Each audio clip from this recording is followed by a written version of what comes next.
Thank you for giving the opportunity to present the origin of the mythic centaur at this year's Mythologium conference. My name is Bernie Taylor, and my research explores a deep root to mankind's creative capacity by looking at how hunter-gatherers viewed their cosmos through the study of Upper Paleolithic cave art. In this presentation, we will journey back in time to the earliest depicted projections from the human imagination. We start our journey in the relatively near to present with the ancient Greeks, who we generally credit as originating centaurs. Here we find the Therianthrope centaur Chiron teaching geography to the young Achilles. Chiron was also credited with having a great knowledge of healing herbs, music, and hunting. Centaurs didn't live in such lavish quarters as this, but rather in caves. Many ancient Greek heroes were mentored or aided by Chiron. The frequency of Chiron in Greek life would give the impression that centaurs ordinarily trotted down their roads.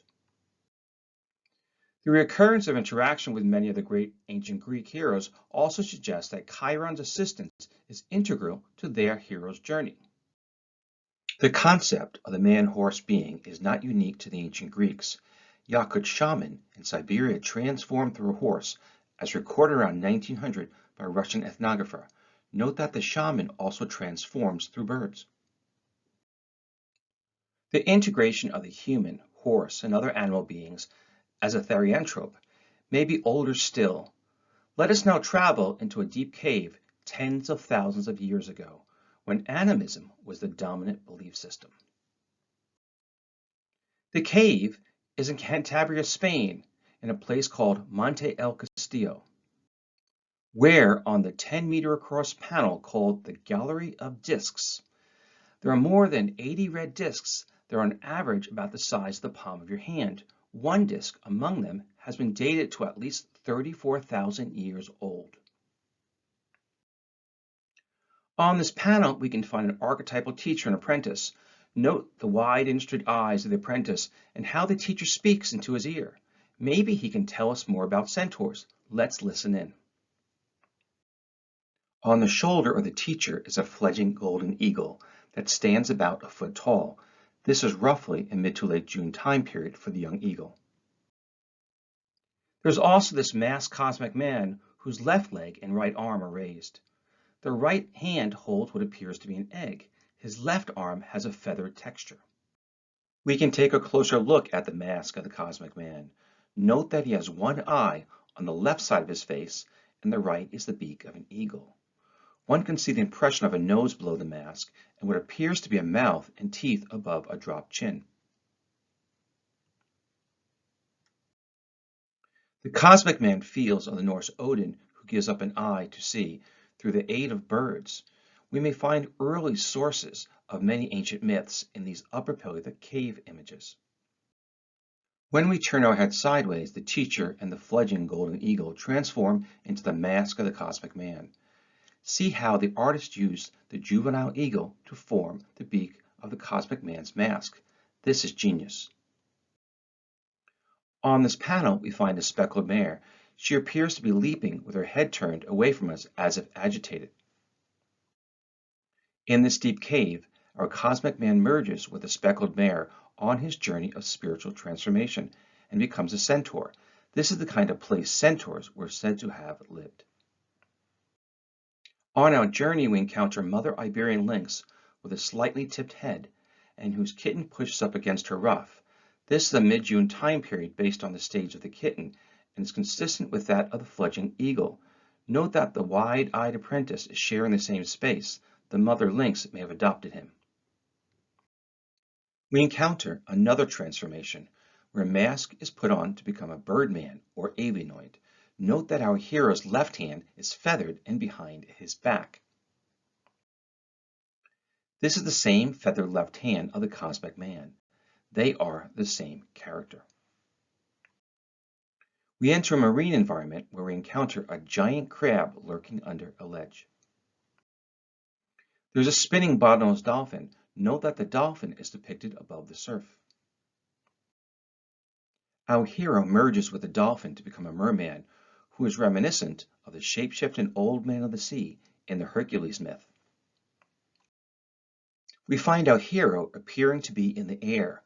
How does he elevate above the water?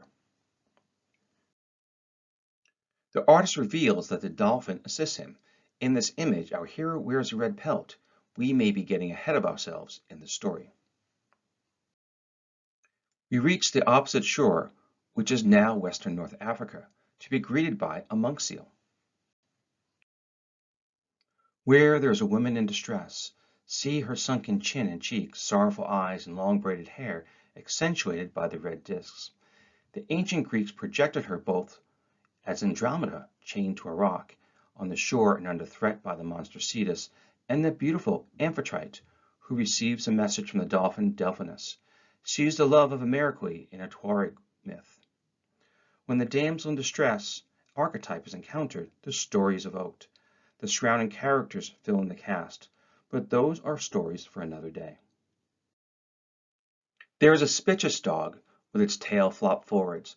Present-day DNA studies indicate that the Spitz to be one of the oldest known dogs.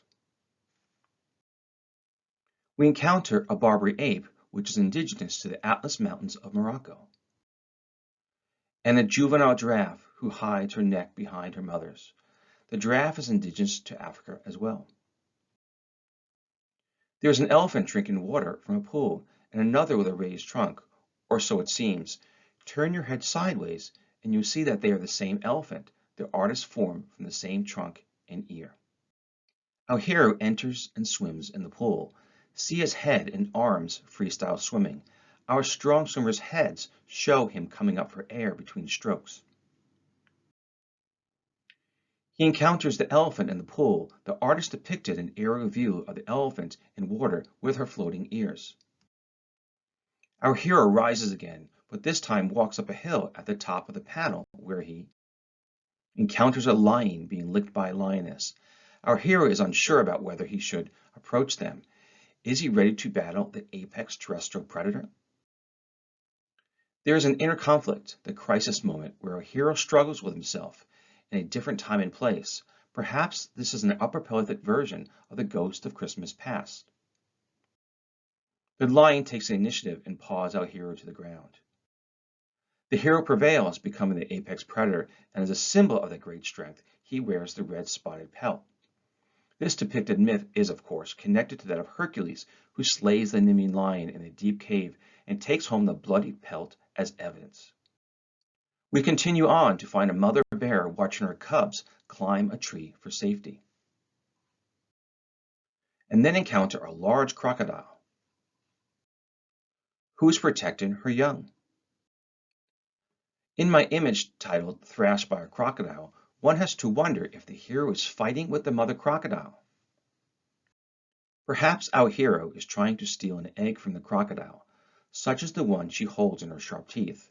This may be a feat of great heroism. There is an ostrich that seems stressed about something. When first working on the ostrich, I didn't see the legs and thought that the bird looked a lot like a floating swan. Remember that idea. We will return to it later. There is another bird, the now extinct great auk, which indicates we have returned to our marine environment and are homeward bound. On the journey home, we see a breaching humpback whale. Note that the whale is depicted above the surf in the same manner as the dolphin. Our hero rides home in the belly of the whale that is reminiscent of the biblical Jonah and the whale. Most of the animal beings depicted on the gallery of discs who aid the hero on his journey are female. I've only provided about half of them in this presentation. The hero can't complete his journey without the totality of the strength from all of these animals. These female energies balance those of the male and provide a protective strength through their nurturing camouflage strategies and advantageous physical characteristics, so that our great epic story can be passed down to a new apprentice by the now fully integrated wise man teacher. On our journey, we found that the gallery of discs depicts terrestrial animals that are indigenous to the Iberian Peninsula and the Atlas Mountains of Western North Africa, which are oriented north and south, respectively, as well as marine animals in the middle. This tradition is carried forth to the present, where we use animals and caricatures of them to mascot political and geographical regions, as well as athletic teams and educational institutions. I believe that the Centaur Chiron's geographical knowledge was founded in an image such as this. By following that Upper Paleolithic map of animals, one can walk and swim from Cantabria, Spain to Jebel Morocco over about 30 days and roughly 1,700 kilometers in each direction. Jebel Toubkal is the highest mountain in North Africa and was called Atlas by people in the ancient world.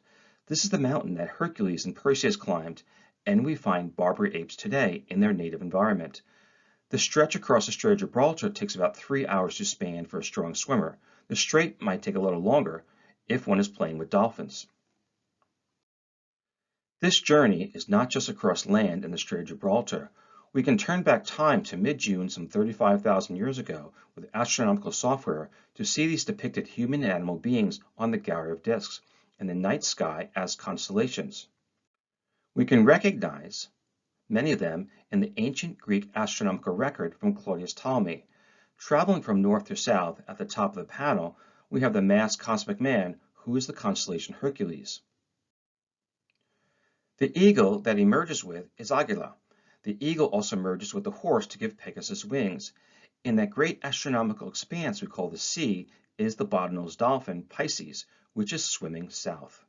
On the southern shore is the seal, which the Greeks found to be the monster Cetus. I suppose that if one heard a seal in the dark, it might sound to be monstrous.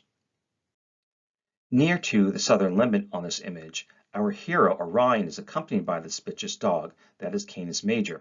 There is an elephant whose head is Aruga, and the tusks are Taurus. The ancients substituted a hornbill for a tusked elephant. Our strong swimmer is the constellation Perseus, and who swims along the Milky Way. Hercules, Orion, and Perseus, and the wide-eyed young apprentice in the place of the constellation Antinous, and perhaps the merman as Aquarius, are the same character on this hero's journey, with each depicting the hero at different stages of the journey from north to south and back north again. See how Orion has replaced Hercules as the slayer of the Nemean lion. They look different because the constellations are shaped differently. In the center, we can see Antinous being carried away by the eagle Agila, which are the same spatial relationship with the eagle and wide-eyed young apprentice on the gallery of discs. Aquarius, as the possible merman, is down to the viewer's left. The eyes of the Barbary ape are the twin stars Castor and Pollux in the constellation Gemini. The constellation Leo is the Nemean lion in Greek mythology. The bears are Ursa Major, oriented as they were in the summer months. The crocodile is Draco, and from where dragons come from. This depicted crocodile has a length of about 15 meters, which surely makes it as threatening as any dragon in Game of Thrones. How many myths have a dragon as the villain? Is this depiction the root of them all? The ostrich is a Cygnus. Remember that an ostrich without legs looks a lot like a floating swan. If you have never seen an ostrich or missed the legs on the panel, this bird could be interpreted as a swan. The whale is Pisces, traveling north and in the opposite direction of the dolphin. Both the dolphin and whale were both depicted out of the water so that they could be found in the marine environment and in the night sky. The Upper Paleolithic cave artists formed new constellations through the mixing of other constellations. In Greek mythology, Chiron was placed in the night sky as the constellation Sagittarius, which is next to the Upper Paleolithic mix of Hercules, Pegasus, and Agila. As proposed in a previous slide, the merman is the possible origin of Aquarius through the mixing of the dolphin and Pisces and a masked man character that may be another constellation. We now enter another deep cave of the human imagination called Grotte de Pair-non-Pair in France. There's a man whose mask is most representative of a griffin vulture. The lower body merges into an agitated horse that looks over its back. The ancient Greeks would have interpreted this integrated character as a centaur. Near to the Strait of Gibraltar, Gorham's cave, we find this panel dating to about 36,000 years ago. The pictured Gorham etching is roughly the size of 2 A4 pieces of paper and sits on a coffee table-like platform 40 centimeters above the bedrock. This image has been described as the first abstract art of Neanderthals. My work provides an alternative perspective. Here is a larger image of the Gorham etching. Here we find our hero on his journey. He encounters an ostrich. and takes on the characteristics of the ostrich, such as the big left foot, in addition to the right hand of dogs and the head of a lion in his left hand, and meets an agitated horse, and then transforms into a centaur. Now that we have found Upper Paleolithic centaurs with similar themes, we may step back and consider how so many of these heroes were influenced by the centaur Chiron. Perhaps some of them are the same hero of the same Upper Paleolithic root. The support for this hypothesis may be found in the Greek heroes Hercules, Orion, Perseus, and Antinous, who we found as the same hero on the gyre of discs. The ancient Greeks and their predecessors appear to have drawn from one great Upper Paleolithic myth and interpreted one hero as different characters of the same archetype.